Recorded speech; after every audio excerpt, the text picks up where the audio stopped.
जय हिंद दोस्तों, आप सबों का अपना एक ऐसा स्टडी चैनल पर स्वागत है। तो दोस्तों, आज हम लोग पढ़ेंगे हड़प्पा सभ्यता की खोज की कहानी। आज हम लोग क्या पढ़ेंगे? हड़प्पा सभ्यता की खोज की कहानी। जी हाँ, तो हड़प्पा सभ्यता की खोज की कहानी पढ़ने से पहले हम लोग सिंधु घाटी सभ्यता को जान लेते हैं, क्योंकि सिंधु घाटी सभ्यता से ही उभर के हड़प्पा सभ्यता आए। तो देख लेते हैं क्या है सिंधु घाटी सभ्यता। यह सभ्यता कब आए देखते हैं। आज से लगभग 5000 वर्ष पहले सिंधु नदी के तट पर स्थित सिंधु घाटी सभ्यता विश्व की आरंभिक 4 प्रमुख सभ्यता में से एक थी। सिंधु घाटी सभ्यता जो है वह विश्व की 4 प्रमुख सभ्यता में से एक है। जी हाँ, ये बहुत ही महत्वपूर्ण प्रश्न है, याद रखिएगा। तो क्या है? 4 प्रमुख सभ्यता में से एक है। तो वह कौन सा एक है? तो सिंधु घाटी सभ्यता। तो आइए हड़प्पा के बारे में जानते हैं। हड़प्पा के बारे में जानते हैं। देखिए, आरंभिक 4 प्रमुख सभ्यता में से एक थी। यह एक नगरीय सभ्यता थी। यह क्या थी? एक नगरीय सभ्यता थी। सिंधु घाटी सभ्यता कैसी सभ्यता थी? तो नगरीय सभ्यता थी। चूंकि पुरातत्वविदों द्वारा, ठीक ना, अब हम लोग आते हैं हड़प्पा पे। चूंकि पुरातत्वविदों द्वारा 1826 ईस्वी में, चूंकि पुरातत्वविदों द्वारा 1826 ईस्वी में हड़प्पा का उल्लेख चार्ल्स मैनसन द्वारा किया गया। हड़प्पा का उल्लेख किसके द्वारा किया गया? तो चार्ल्स मैनसन के द्वारा। ठीक, हड़प्पा सभ्यता का हड़प्पा टीले का उल्लेख किसके द्वारा किया गया? तो वह चार्ल्स मैनसन के द्वारा। ठीक, तो कब किया गया? तो 1826 में। तो यहाँ घबराइएगा नहीं, क्योंकि बुक में हम लोग क्या पढ़ते हैं? हड़प्पा सभ्यता का खोज किसने किया? तो दयाराम साहनी ने किया। इसलिए यहाँ घबराइएगा नहीं, ठीक ना। दयाराम साहनी का श्रेय जाता है किस प्रकार से उनको, वो हम अंदर जब आएंगे इसके बारे में जानने का प्रयास करेंगे तो पता चलेगा कि आखिर में हड़प्पा सभ्यता का खोज करने का श्रेय राय बहादुर दयाराम साहनी जी को क्यों जाता है, तो उसे भी जानने का प्रयास करें। लेकिन चूंकि यहाँ देख लेते हैं हम कि 1826 ईस्वी में हड़प्पा का उल्लेख चार्ल्स मैनसन द्वारा किया गया। ठीक, चार्ल्स मैनसन द्वारा किया गया। किस प्रकार से किया गया उसे जानते हैं। तो देखो, 1856 ईस्वी में, अब आ जाइए थोड़ा। 1856 ईस्वी में कराची से लाहौर तक, 1856 ईस्वी में कहाँ से कहाँ तक? तो कराची से लाहौर तक। कहाँ से कहाँ तक? कराची से लाहौर तक रेल लाइन बिछाने के दौरान हुई खुदाई में, ठीक ना, रेल लाइन बिछाने के दौरान हुई खुदाई में 2 अंग्रेज थे। कौन कौन से अंग्रेज थे? तो जॉन ब्रटन एवं विलियम ब्रटन नामक अंग्रेजों को कुछ पुरातात्विक अवशेष प्राप्त हुए। तो यह अवशेष कहाँ से प्राप्त हुए? तो हड़प्पा से। तो किसको प्राप्त हुए? तो जॉन ब्रटन एवं विलियम ब्रटन नामक 2 अंग्रेजों को। ठीक, नाम याद रहेगा ना? नाम याद रहेगा ना? चलिए, बहुत अच्छी बात है। हम फिर दोहरा दे रहे, जॉन ब्रटन एवं विलियम ब्रटन नामक अंग्रेजों को कुछ पुरातात्विक अवशेष प्राप्त हुए। तो यह अवशेष कहाँ से प्राप्त हुए? तो हड़प्पा टीले से। ठीक, तो किस क्रम में? तो रेल लाइन की, रेल का मतलब ये पटरी जो था ना, रेल का पटरी बिछाने के दौरान, यानी कि रेल लाइन बिछाने के दौरान में खुदाई हुआ, तो वहां से प्राप्त कुछ साक्ष्य हुए। तो क्या थे? देखते हैं, ठीक ना, अवशेष प्राप्त हुए। तो अब देखिए 1873 ईस्वी में, ठीक ना, अब 1873 ईस्वी में जनरल कनिंघम, ठीक ना, जनरल कनिंघम नाम, कब? तो 1873 ईस्वी में जनरल कनिंघम को कुछ हड़प्पाई वस्तुएं प्राप्त हुई। ठीक ना, जनरल कनिंघम को क्या प्राप्त हुए? तो हड़प्पाई वस्तुएं, जैसे नर्तकी की मूर्ति, वो मतलब ये क्या कहते हैं उसको, चक्की, ठीक ना, सुई, ऐसे कुछ वस्तुएं प्राप्त हुए। तो किसको प्राप्त हुए थे? तो कनिंघम को हुए थे। ठीक, जनरल कनिंघम को। तो कहाँ से? तो हड़प्पा से कुछ हड़प्पाई वस्तुएं प्राप्त हुई। ठीक ना, याद रखना। तो किसको? तो जनरल कनिंघम को। 1912 ईस्वी में, अब आ जाइए 1912 में। 1912 ईस्वी में JF फ्लिट, 1912 ईस्वी में JF फ्लिट महोदय ने यहाँ प्राप्त वस्तुओं के आधार पर लेख लिखा।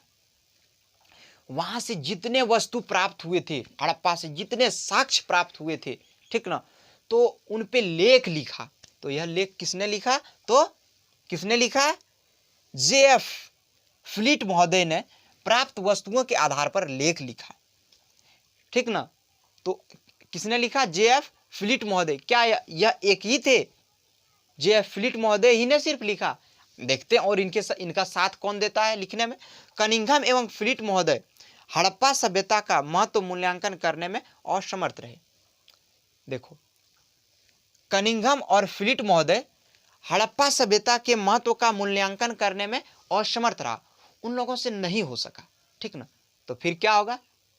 फिर क्या होगा? उन लोगों से इनका मूल्यांकन नहीं हो सका, यानी कि वो दोनों फिलिट महोदय और कनिंघम महोदय इनका मूल्यांकन करने में असमर्थ रहे। इस महत्वपूर्ण के महत्व का पता लगाने का श्रेय राय बहादुर दयाराम साहनी को जाता है। हम पहले बता चुके थे कि घबराइएगा नहीं, दयाराम साहनी कब पहुंचते हैं हड़प्पा, देखते हैं आप। तो इनका श्रेय किसको जाता है? तो राय बहादुर दयाराम साहनी को, क्योंकि उन्होंने इनका मूल्यांकन करके दिखाया, ठीक ना। एक दूसरे विद्वान को, एक दूसरे पुरातत्ववेता को, ठीक ना, समझाने का प्रयास किया, वहां के नागरिकों को बताने का प्रयास किया। तब यह ना जाके आज ये हड़प्पा सभ्यता, सिंधु घाटी सभ्यता इतिहास के पन्नों में छपा। तो क्या हुआ? इनका मूल्यांकन करने में कौन समर्थ रहे? तो राय बहादुर दयाराम साहनी। अब देखो, दयाराम साहनी ने 1921 ईस्वी में, दयाराम साहनी ने 1921 ईस्वी में पाकिस्तान के पंजाब प्रांत में, पाकिस्तान के किस प्रांत में? तो पंजाब प्रांत में रावी नदी के तट पर स्थित हड़प्पा नामक स्थलों पर पुरातात्विक हड़प्पाई मोहरें प्राप्त की। पुरातात्विक हड़प्पाई मोहरें कहां से प्राप्त की? तो हड़प्पा नामक स्थल पर पुरातात्विक हड़प्पाई मोहरें प्राप्त की। कहां से प्राप्त की? तो पाकिस्तान के पंजाब प्रांत से रावी नदी के तट पर स्थित हड़प्पा नामक स्थल पर पुरातात्विक हड़प्पाई मोहरें प्राप्त की। तब यह न जाके इनका मूल्यांकन कर सका, इसलिए इसका श्रेय किसको जाता है? तो राय बहादुर दयाराम साहनी जी को जाते हैं। ठीक, किसको जाता है? राय बहादुर दयाराम साहनी को जाता है। अब इसके बाद क्या होता है उसे जानने का प्रयास करते हैं। ठीक दूसरे ही वर्ष बाद, ठीक ना, 1921 में, 1921 ईस्वी में दयाराम साहनी ने हड़प्पा का खोज कर दिखाया, ठीक ना, हड़प्पा का खोज कर दिखाया। ठीक उसके दूसरे वर्ष बाद क्या होता है देखिए, ठीक उसके दूसरे ही वर्ष 1922 ईस्वी में, ठीक उसके दूसरे ही वर्ष बाद 1922 ईस्वी में राखालदास बनर्जी ने मोहनजोदड़ो की खोज कर दी।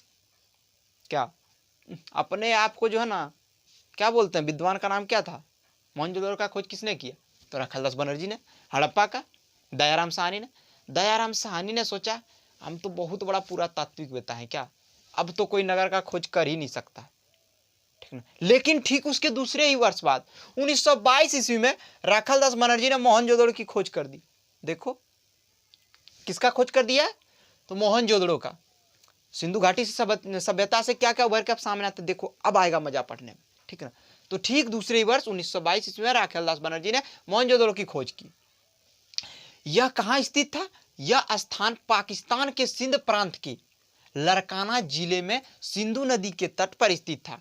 क्वेश्चन यदि आए मोहनजोदड़ो कहाँ स्थित है, तो वह पाकिस्तान के सिंध प्रांत के लरकाना जिले में स्थित है, इतना याद रखना, ठीक ना। तो यह कहाँ स्थित है? पाकिस्तान के लरकाना जिले में सिंधु नदी के तट पर स्थित है, ठीक। तो मोहनजोदड़ो किस नदी के तट पर स्थित है? तो सिंधु नदी के तट पर, ठीक। और हड़प्पा तो रावी नदी के तट पर, ये याद रखना, ठीक ना। ठीक इस प्रकार हड़प्पा सभ्यता का उद्भव हुआ। इस प्रकार से हड़प्पा सभ्यता का उद्भव हुआ, ठीक ना। इस प्रकार से क्या हुआ? हड़प्पा सभ्यता का उद्भव हुआ। और फिर यहाँ हुए पुरातात्विक उत्खननों में एक के बाद एक कई नगर प्राप्त हुए। ठीक जिस प्रकार से मतलब खुदाई होता गया आगे बढ़ता गया और एक से एक नगरों का मतलब ये होना शुरू हो गया, यानी कि पता चलने लगा कि नहीं, मतलब हड़प्पा सभ्यता के अंतर्गत कुछ तो बात जरूर है, क्योंकि वहाँ से इतना चीज साक्ष्य प्राप्त होने लगे, ठीक ना। तो आज समझ गए कि नहीं, यहाँ तो कुछ नगर का बसाव होगा, ठीक ना, तब ये ना इतना चीज ये हो रहा है, ठीक ना। तो देखते हैं, तो इस प्रकार से हड़प्पा सभ्यता उद्भव हुआ और फिर यहाँ हुए पुरातात्विक उत्खननों में एक के बाद एक कई नगर प्राप्त हुए, ठीक ना, एक के बाद कई नगर प्राप्त हुए। उसके बाद एक विद्वान है पिगट महोदय। अब पिगट महोदय जी का क्या कहना जरा देखिए। पिगट महोदय ने हड़प्पा एवं मोहनजोदड़ो को एक विस्तृत साम्राज्य की जुड़वा राजधानी बताया। पिगट महोदय ने हड़प्पा और मोहनजोदड़ो को एक विस्तृत साम्राज्य की जुड़वा राजधानी बताया। ठीक ना, कौन सी राजधानी? तो जुड़वा राजधानी। किसने बताया? तो पिगट महोदय ने, ये याद रखना। ठीक, और इसके बीच की दूरी कितना था? तो 670 किलोमीटर, 670 किलोमीटर। तो इसके हम उम्मीद करते हैं आप समझ से कि हड़प्पा सभ्यता के बारे में आप लोगों को बहुत ही अच्छी तरह से समझ में आ गया होगा। अब फिर हड़प्पा सभ्यता के अंतर और जानने का प्रयास करेंगे कि और इनके अंतर्गत क्या क्या आते थे। ठीक है ना, कौन इनके नगर नियोजन के बारे में पढ़ेंगे, इनकी नगर व्यवस्था के बारे में देखेंगे कि इनकी व्यवस्थाएं कैसी थी, अच्छी व्यवस्थाएं थी या फिर कैसी व्यवस्था। चूँकि ये आज की बात तो है नहीं, ये 1921 की बात है, 1922 की बात है। ठीक ना, तो इस प्रकार से हम लोग जानने का प्रयास करेंगे वहाँ पे कृषि होता था क्या। ठीक ना, इससे भी जानने का प्रयास करेंगे। आखिर में हड़प्पा सभ्यता में जो नगर थे वो समाप्त क्यों हो गए, किस कारण से हुए, उसे भी जानने का प्रयास करेंगे। तो भाइयों बहनों, दोस्तों, साथियों, मैं आप सबों से रिक्वेस्ट करता हूं कि AK सर स्टडी चैनल को जिन भाइयों बहनों ने सब्सक्राइब नहीं किया है, फटाफट बेल आइकन दबाकर चैनल को सब्सक्राइब कर लें। यदि वीडियो अच्छा लगे तो ज़रूर लाइक कीजिएगा, अपने दोस्तों तक शेयर कीजिएगा। दोस्तों, आप सबों का बहुत बहुत धन्यवाद।